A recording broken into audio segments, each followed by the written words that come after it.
Ladies and gentlemen, I welcome you the Mayor of Cardigan. Diolch Tomo. Bore da dda, mae croeso. Mae'n mynd I fod yn ddwrnod bendigedig. We've got such a wealth of wonderful local food producers in Aberteifi, and you're going to have a wonderful day. Chi'n mynd I gael llond bola yn y ffordd ore. Llond bola o bwyd da a diwrnod bendigedig. I'm pleased to say that the 13th River and Food Festival is well and truly open. And have a wonderful day. Diolch yn fawr.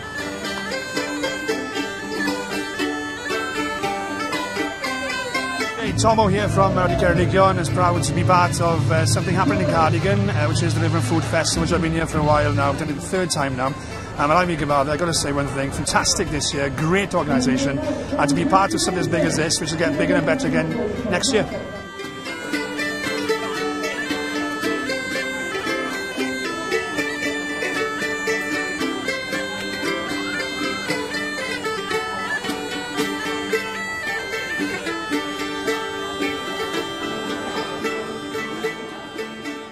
Diwrnod da iawn, bob blwyddyn mae'r sioe mynd yn o nerth I nerth I fynd yn arddangosfa goginio.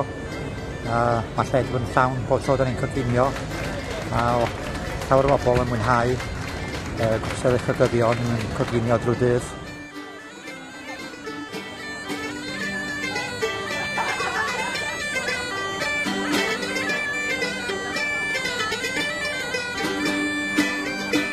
Dwi wedi bod ynglyn â'r hanes Llandroch heddi yn yr wyl fwyd yma, a mae rhaid I weid mae wedi bod yn brynhawn, yn ddwrnod bisi ofnadw.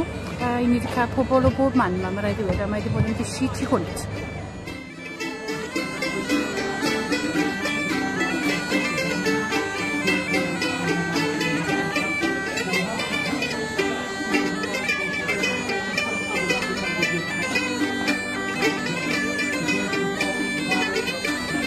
We had a great day at the River and Food Festival this year. We've had plenty of fun on the river, the chefs have been great, all the volunteers have been fantastic, and Tomo from Radio Cardigan was absolutely brilliant.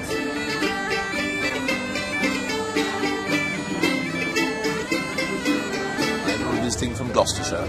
Bought lots of local produce. Fantastic. Yeah, even some onions from Normandy, which is absolutely brilliant. It really is. Yeah, so fantastic fun. Welsh jam.